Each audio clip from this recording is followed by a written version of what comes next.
બાળ મિત્રો, આજે આપણે એક સુંદર વાર્તા જોવાના છે.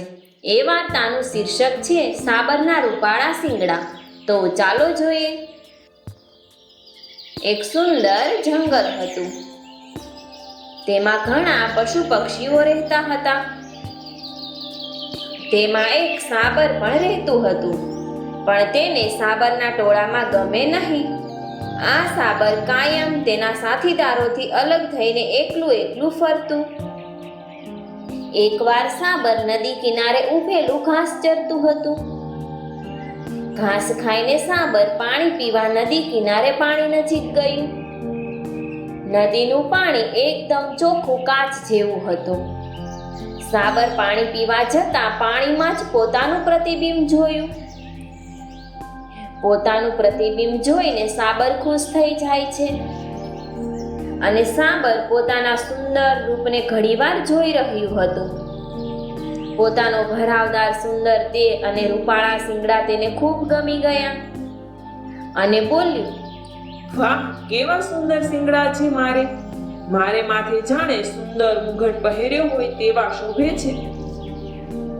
પણ તેને પોતાના પાતળા અને લાંબા પગ જોયા ત્યારે તેને ખૂબ અફસોસ થયો અને શરમ આવી અને તે મનોમન બોલ્યું, આ રૂપાળા શિંગડા મારી શાન છે, પરંતુ આ લાંબા કદરૂપા પગથી તો હું લજવાઈ જાઉં છું.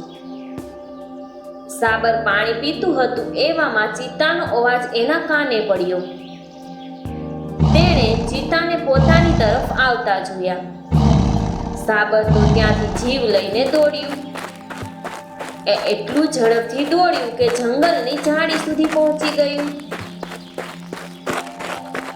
ચિત્તાઓ પણ ખૂબ જ ઝડપથી તેની પાછળ આવતા હતા. પોતાનો જીવ બચાવવા સાબર આગળ ને આગળ દોડી જાય છે. સાબરના પાતળા પગે સાબરને ઝડપથી દોડવા માટે ખૂબ જ મદદ કરી અને તે ચિત્તાઓથી ઘણું જ આગળ નીકળી અને ગીચ જંગલમાં પહોંચ્યું. સાબરને અચાનક કોઈએ પકડી લીધું હોય તેવું લાગ્યું. સાબરે જોયું તો તેના શિંગડા ઝાડની ડાળીમાં ફસાઈ ગયા હતા. ડાળીમાંથી શિંગડા કાઢવા માટે તેણે ખૂબ જ પ્રયત્નો કર્યા, પણ તેના વાંકા ચૂકા શિંગડા નીકળ્યા જ નહીં. સાબરને સમજાયું કે મેં મારા પગને દુબળા પાતળા કહી ગમે તેમ ખોટું બોલ્યું અને જેણે મને ચિત્તાના પંજામાંથી બચાવ્યું. પણ જે શિંગડાના મેં વખાણ કર્યા અને જેનું મને અભિમાન હતું, તે જ શિંગડા મારા શત્રુ બન્યા.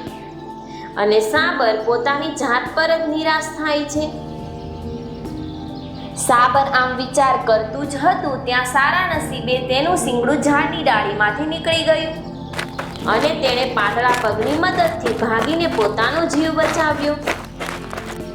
તો બાળ મિત્રો, મજા આવીને આ વાર્તા જોવામાં? બાળ મિત્રો, આપણે આ વાર્તા પરથી શીખ મળે છે કે જે વસ્તુ આપણને મદદરૂપ થાય તેનું રૂપ કે રંગ ન જોવું જોઈએ અને આપણે રંગ કે રૂપનું અભિમાન રાખવું જોઈએ નહીં. કુદરતે આપણને આપેલી ભેટને સ્વીકારી અને જીવન જીવવું જોઈએ. સાચું મૂલ્ય સમજ્યા વગર કોઈ પણ વસ્તુ પર ગર્વ કે અભિમાન કરવું જોઈએ નહીં.